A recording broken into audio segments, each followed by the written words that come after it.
Well, thank you very much, and good afternoon. I'm delighted to welcome FIFA President Gianni Infantino, one of the greatest men of sport. He is an amazing man. He's done an incredible job with FIFA. Thank you. Congratulations on the job. I hear you're setting records for the World Cup. Yeah. We'll talk about it, but you're setting records in ticket sales for the World Cup. And we love having you back at the White House, Johnny, and everybody that's with you. You guys have done fantastically. I also want to thank Vice President J.D. Vance. J.D., wherever you may be. Where's J.D.? Is there something? Oh, he's coming right over. Marco Rubio was doing a fantastic job, and Secretary Christine Ohm was doing a fantastic job, as well as Representative Darren LaHood. Thank you all very much. Hi, Darren. This past summer, the United States hosted the 2025 FIFA Club World Cup, and it was great. I actually went to a match, and it was amazing. It was a big success, too, wasn't it? It was sort of like a preview of what's to come. And now we're getting ready for an even bigger event next year as we host the official 2026 FIFA World Cup. That's the big one. The World Cup tournament. This will be a once-in-a-lifetime opportunity, even for our country, because frankly, this goes to countries, everybody wants it. I guess it's going all over the world. Do you know who's getting it the next time around? Who's getting it? Has that been selected? The next one will be Morocco, Spain, and Portugal. That's good. With 3 matches at the beginning in South America, Argentina, Uruguay, and Paraguay. And the one after will be Saudi Arabia in 2034. Wow, that's great. Yeah. Wow, that's great. Well, we have the king coming, Crown Prince is coming tomorrow.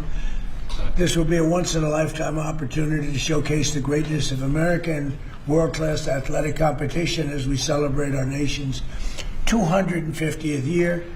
The World Cup will also be an incredibly significant economic opportunity for countless American workers and businesses. It's expected to drive more than $30 billion, Johnny. I don't know about that. That sounds like a lot of money. No, it's true. Are you sure? 100%. How much does the country get out of that? 30 billion. 20%? No, do we get like a percentage of the gross or anything? That's for negotiation. That's right. And it's going to create nearly 200,000 jobs for America. Since the creation of the White House FIFA Task Force earlier this year, Secretary Rubio's team at the State Department has worked tirelessly with the Department of Homeland Security to ensure that soccer fans from all around the world are properly vetted and able to come to the United States next summer easily. Before I took office, it would often take a year to get a travel visa, but because of the administration's hard work, now in more than 80% of the world, think of that, the wait time for a visa is 60 days or less. For those who intend to join us for the World Cup, I strongly encourage you to apply right away. And I want to thank FIFA Task Force and Secretary Rubio for the great job. Marco's doing a fantastic job in many ways, too. So I want to just thank you all for a great job. Marco, you're doing a great job. Beyond even this, we're also creating what we're calling the FIFA Prioritized Appointment Scheduling System. That's a hard one for most people to remember, but it's there nevertheless. And this will allow World Cup ticket holders with long wait times to opt with FIFA for a prioritized interview.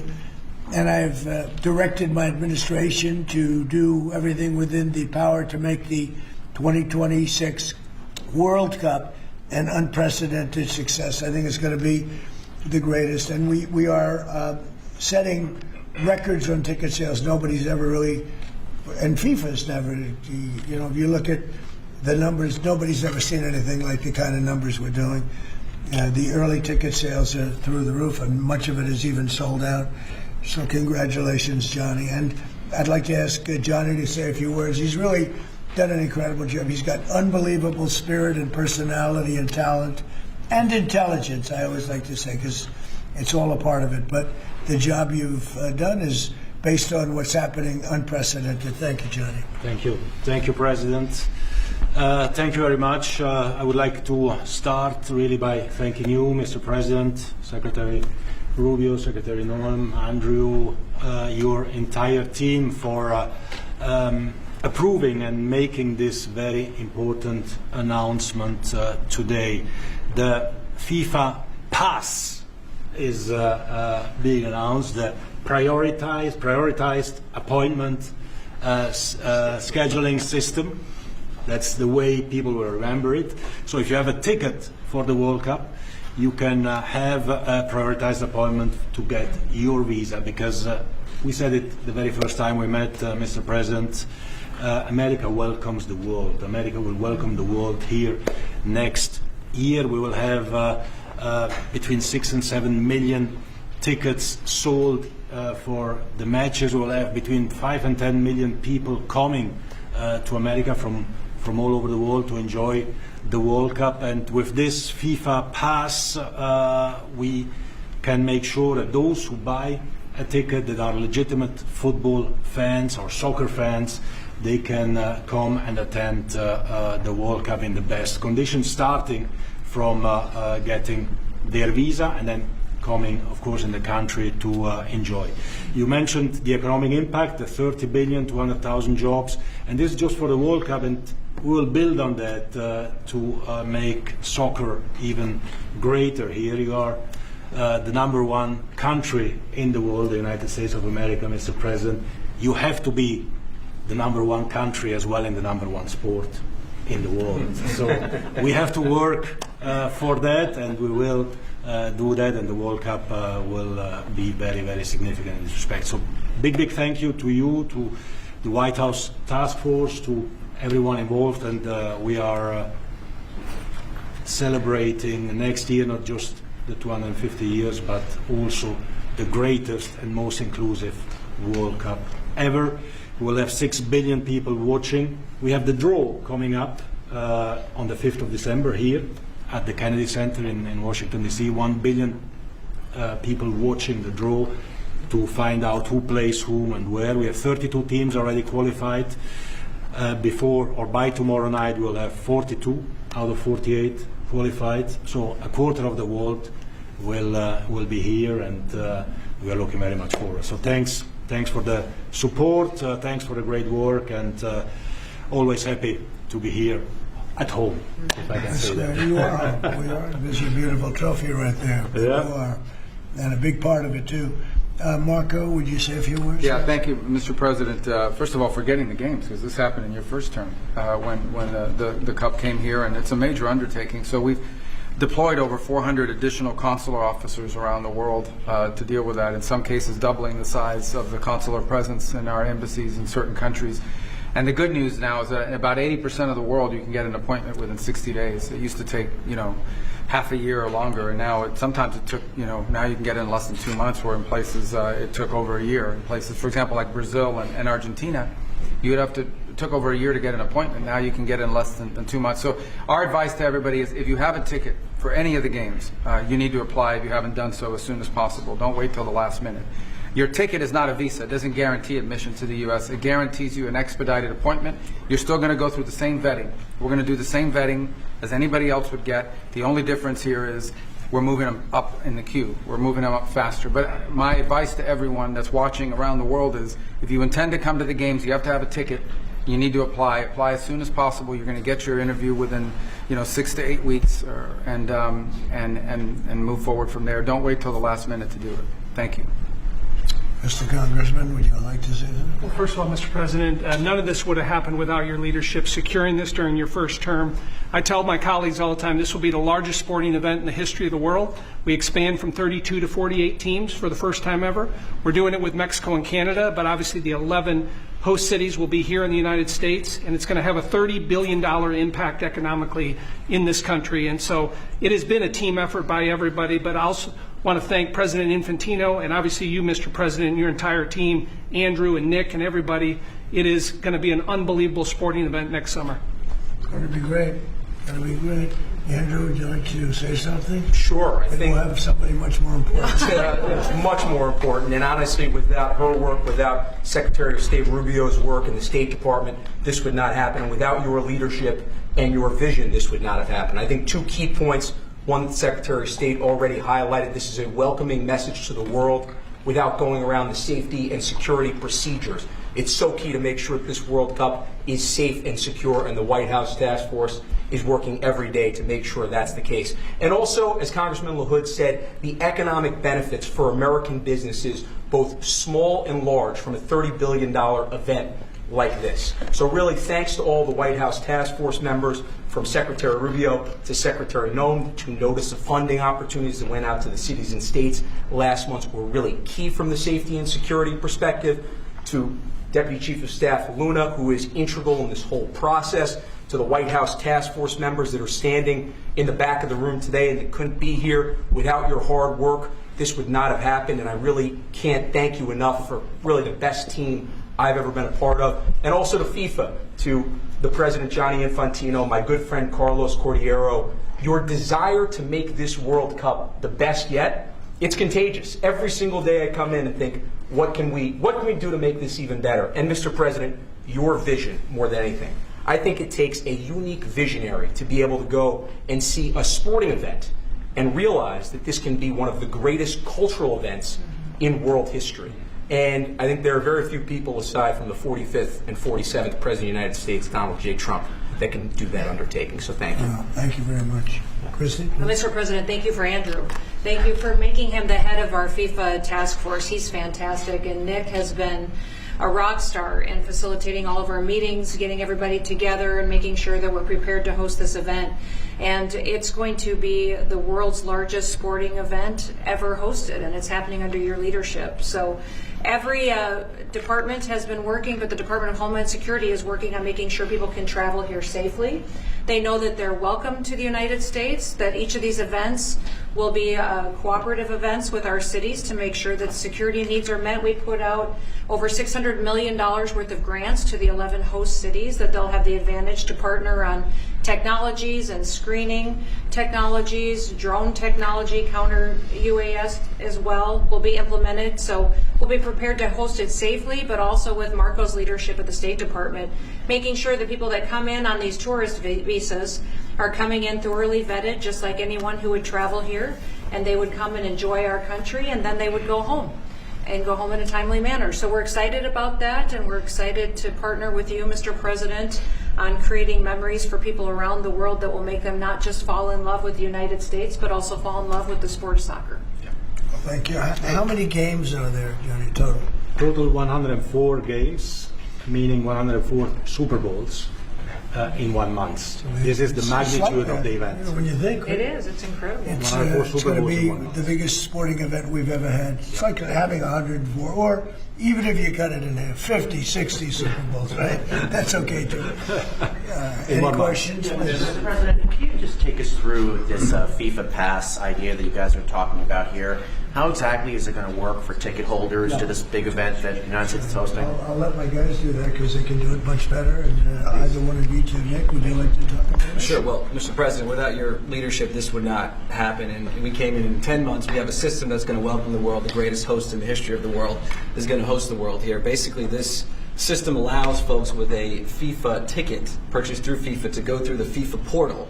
That is then going to get prioritized with the State Department, so that those appointments are going to be had before existing appointments, so that people, when they buy tickets, they have confidence that they're going to be able to come to the games and spend their money and travel this country and do all the things that they want to do and enjoy the game. So it's an incredible vision that the President executed here. Within 10 months, we started with really not that much. And so this whole team here, with the President's guidance, has made this possible. It's going to be the greatest games in the history of the world. Okay, do you have that? Yes, Yes.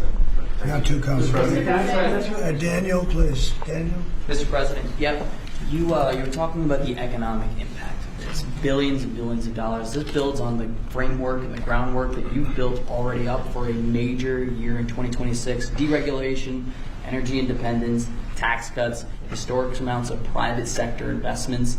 What do you envision for the 2026 economy when this event comes to town next year, too, on top of everything else? Yeah, it's just a huge economic boon to this. You know, we had a little shutdown that was caused by the Democrats, and this will make up for it many times over, so that's good. But I think it's the importance of the event all over the world. The world is watching, and it really is. It's like having, you know, many Super Bowls, actually. Each game is almost a Super Bowl. Some of them are, I guess you could say, bigger than Super Bowls. I guess when you get to the finals, it's of that level or more. Much more. Worldwide, I think it's got to be more. So that's great. You know, when Johnny and I made the deal, I never thought I was going to be president because I was supposed to be retired by that time. And I got a little lucky. So I'm very honored to have it. And we have the Olympics coming too. That'll be great. And the 250. 250 is going to be right out on the lawn. You're going to have a UFC event with Dana White and his people. He's going to have the greatest card they've ever assembled. I was talking to Dana White the other day, and they're going to have the greatest card they've ever assembled, Johnny. So you'll be sitting up there with me, Darren. We'll be watching it. So right opposite the front door of the White House. That's going to be on June 14th. So it's really going to be an amazing period of time. But this is something very, very special. World Cup. All my life I've heard about it. Yeah. Mr. President, I have a question about Venezuela, but can I just first ask, the help of the president's always news. Your voice sounds a little rough. Are you feeling all right? I feel great. I was shouting at people because they were stupid about something having to do with trade in a country, and I straightened it out. But I blew my stack at these people. Well, it sounds like there's a follow-up there, but can I ask you about Venezuela? You suggested... Sounds as the what? It sounds like there's a follow-up there, but can I ask you about I Venezuela? thought you said there was a polyp. And I said, I don't want to hear that.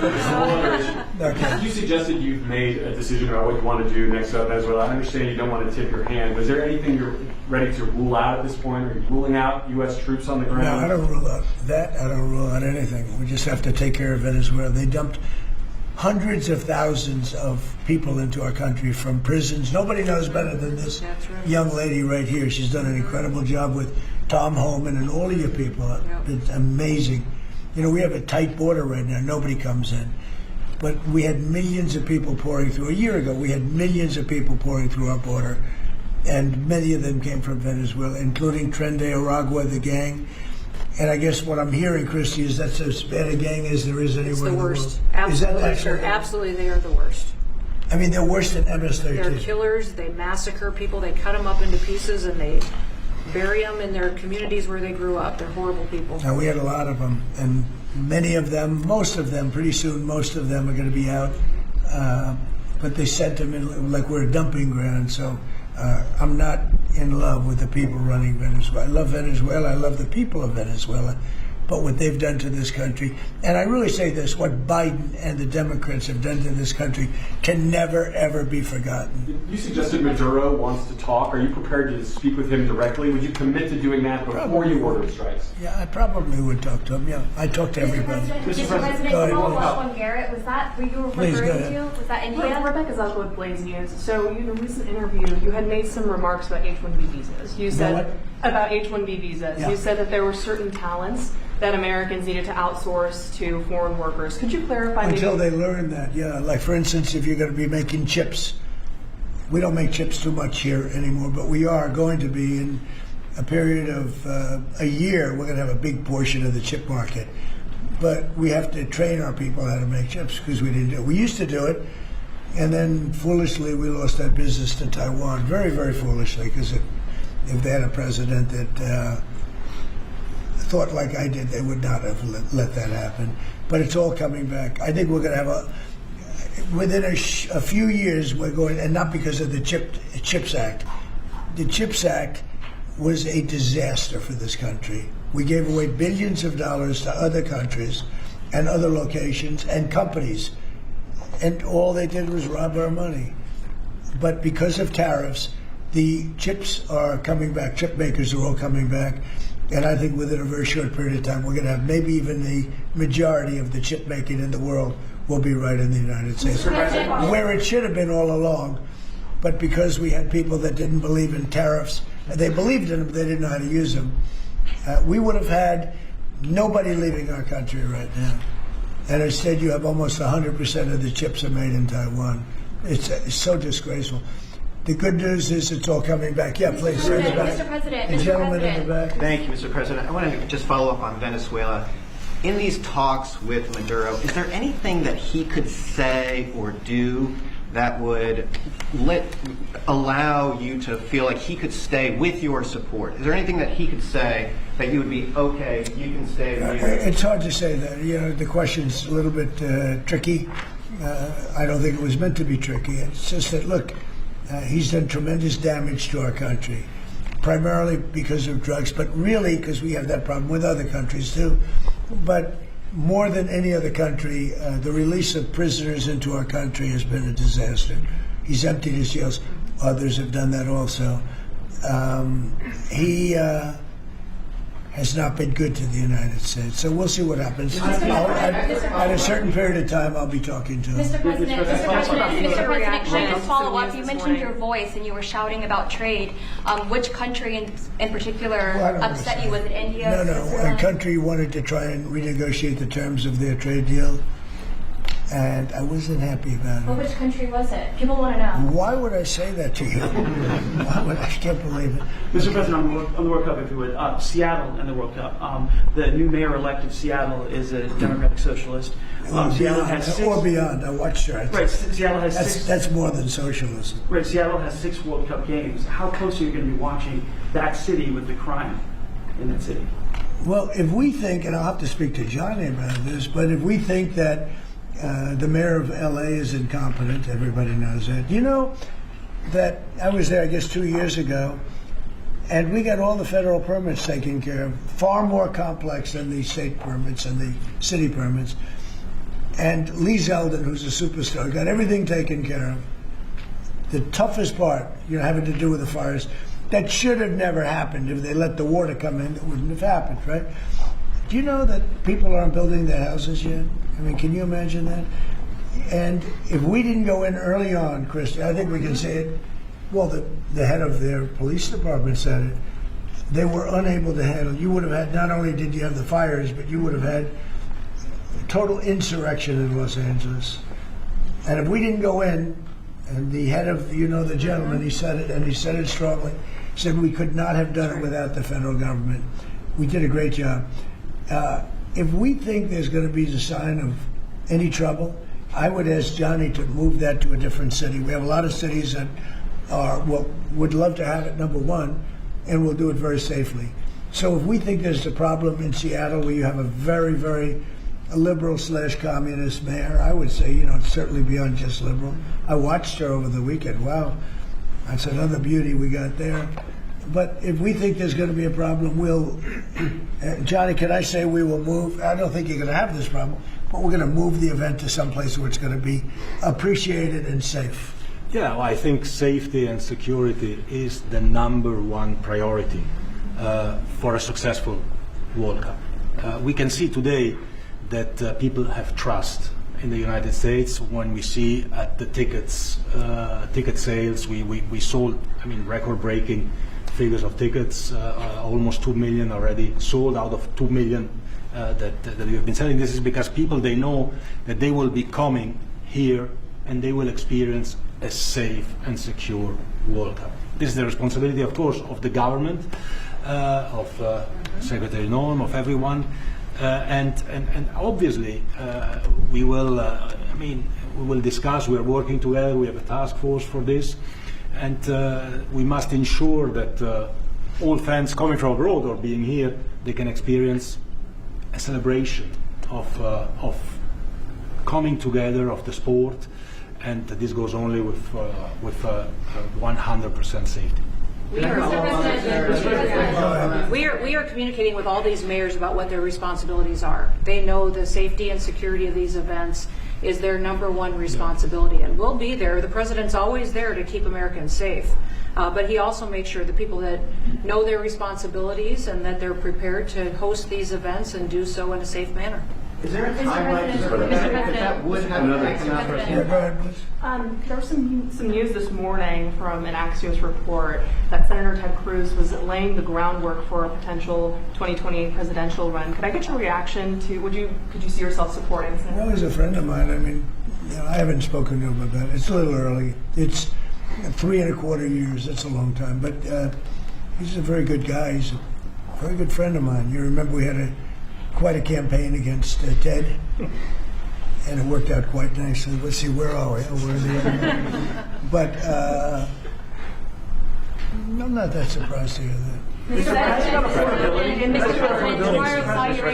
President, on the tariff exemptions, you had some recently on a variety of different goods. I'm wondering, are you ruling out going forward no more exemptions on products? You were mentioning a disagreement you had earlier. So I'm We've wondering, taken in hundreds of billions of dollars in tariff money. We're going to be issuing dividends later on, somewhere prior to, probably in the middle of next year, a little bit later than that, of thousands of dollars for individuals of moderate income, middle income. We're going to pay down debt. We have a lot of money from tariffs. If we didn't have tariffs, this nation would be in serious trouble. And we've taken in tremendous amounts of money. And you know what's more important than that? We've protected our businesses from being raided like we did with the chip business. Now we're bringing them all back. But we had 100% of the chip industry, and then they left. They went mostly to Taiwan and South Korea, but mostly Taiwan. And they have almost 100%. And we're going to have, within a short period of time, a big percentage of the chip business are coming back because of tariffs, because they don't want to pay the tariffs, because the tariffs will be very steep if they don't come back, and they've committed to come back. As you probably heard, Apple is now up to $700 billion. We have NVIDIA at $600 billion. We have tremendous amounts of money pouring in. Our country has become amazing again and really, really rich again. I will say this. We have a decision we're waiting for. It's a very big decision. The numbers that we've taken in, if you talk about investments, is trillions, not with a B, not with an M, millions, but trillions of dollars. I can't imagine having to give that money back on something that we're allowed to do. And the ones that are fighting us are countries, largely. They're back in countries that have been ripping us off for years, using tariffs to rip us off. And now we're able to defend ourselves. It really is a matter of national security, because economic security is national security. So I think you're going to see another thing happening. I think you'll see food prices. They've come down very substantially since Biden. But I think you're going to see food prices coming down very substantially. Saudi Arabia, tomorrow you're hosting Saudi Arabia. Are you planning to sell F-35s to Saudi Arabia? I mean, and also, are you looking at doing a similar security agreement like you did with Yeah, no, I am planning on doing that. They want to buy. They've been a great ally. They've got to like us very much. Look at the Iran situation, what we did in terms of obliterating, we obliterated their nuclear capability. Yeah, I will say that we will be doing that. We'll be selling F-35s. Mr. President, I clarified something that you posted on Truth Social last night. You urged House Republicans to vote in favor of this Epstein release bill they're going to vote on tomorrow. I just want to be super clear on your position. Do you want to see that pass the Senate? Would you sign that bill if it gets to your desk? I do want to. Here's what I want. We have nothing to do with Epstein. The Democrats do. All of his friends were Democrats. You look at this Reid Hoffman, you look at Larry Summers, Bill Clinton, they went to his island all the time, and many others. They're all Democrats. All I want for people to recognize a great job that I've done on pricing, on affordability, because we brought prices way down, but they're going way lower, on energy, on ending 8 wars and another one coming pretty soon, I believe. We've done a great job. And I hate to see that deflect from the great job we've done. So I'm all for it. We've already given 50,000 pages. You do know that.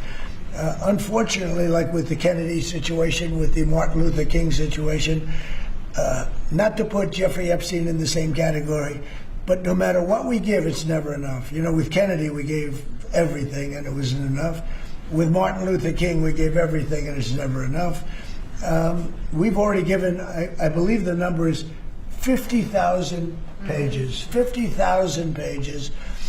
And it's just a Russia hoax as it pertains to the Republicans. Now, I believe that some of the people that we mentioned are being looked at very seriously for their relationship to Jeffrey Epstein, but they were with him all the time. I wasn't at all.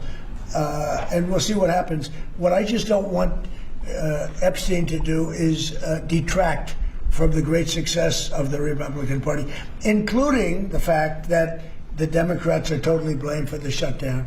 You know, they cost our country hundreds of billions of dollars with that, at a lot of inconvenience. So I'm for any. I don't. They can do whatever they want. We'll give them everything. Sure, I would. Let the Senate look at it. Let anybody look at it. But don't talk about it too much, because honestly, I don't want to take it away from us. It's really a Democrat problem. The Democrats were Epstein's friends, all of them. And it's a hoax. The whole thing is a hoax. And I don't want to take it away from really the greatness of what the Republican Party has accomplished over the last period of time. Yeah, The shutdown is now over. And administration officials had said when the shutdown ends, they'll reevaluate the farmer relief. Now we have the deal with China. So is the administration still looking to dish out farmer relief now that the government is back open? we want to. I'm always going to help our farmers. So are you still looking to do I would relief? do that, yeah. If they need relief, we'll be there for them. We're going to always be for our farmers. So what are you waiting Yeah, for? please, in the back. Mr. President, just speaking of the economic impacts of FIFA and possibly moving to another city, some games if you feel there's crime, is there like a timeline that you would do that? Because these cities, there's sponsorships, there's economic impacts for these communities. Sure. Is there? Well, you know, the governors are going to have to behave. The mayors are going to have to behave. You know, in the case of California, you have a problem. You have high crime, and you have a place that just suffered great fires and everything else, and they didn't do a very good job. And if we didn't go in from the crime standpoint, you would have had a disaster. It would have been. It was not going to be handled properly. It wasn't able to be. The head of the police said, without, as I said, without the federal government, they could not have done it. So here's the story. I love Los Angeles. If they want help during this, I would love to send in National Guard or whoever's necessary to help them. I want it to be great. I'd love it to be in Los Angeles. I love the place. It's a natural for Los Angeles. If we think there's going to be crime, if we are obstructed by the governor, and maybe he won't obstruct, maybe it'll be great. But I'd love him for him to call and say, you know, we'd like to have some extra help. Because if there's even a hint of a problem, we want to get in there before the problem occurs. We want to make it totally safe for Johnny and FIFA and all of the great people that are going to be there. And I think that's going to happen. I would be honored to help California if they're going to have a problem. And if they think they're going to have a problem, they should say so. We can be in there in 24 hours notice and do a great job. But does that by the end of the year, by the end of the first quarter? Well, I think this, if they would tell us now, they're not going to have a problem. Because if we go in, they don't have a problem. Look at D.C. There's no crime in D.C. anymore. And D.C. was a mess. If they want us to go in, I'd like them to tell us right now. But if we go in, there will be no problem. There will be no crime. What's the message then to like local businesses who are considering sponsoring? Tell your governor to ask for federal help. We'd love to help them. Also potentially launching strikes in Mexico or putting American troops or American personnel into Mexico to deal with the Would I cartels. launch strikes in Mexico to stop drugs? It's okay with me.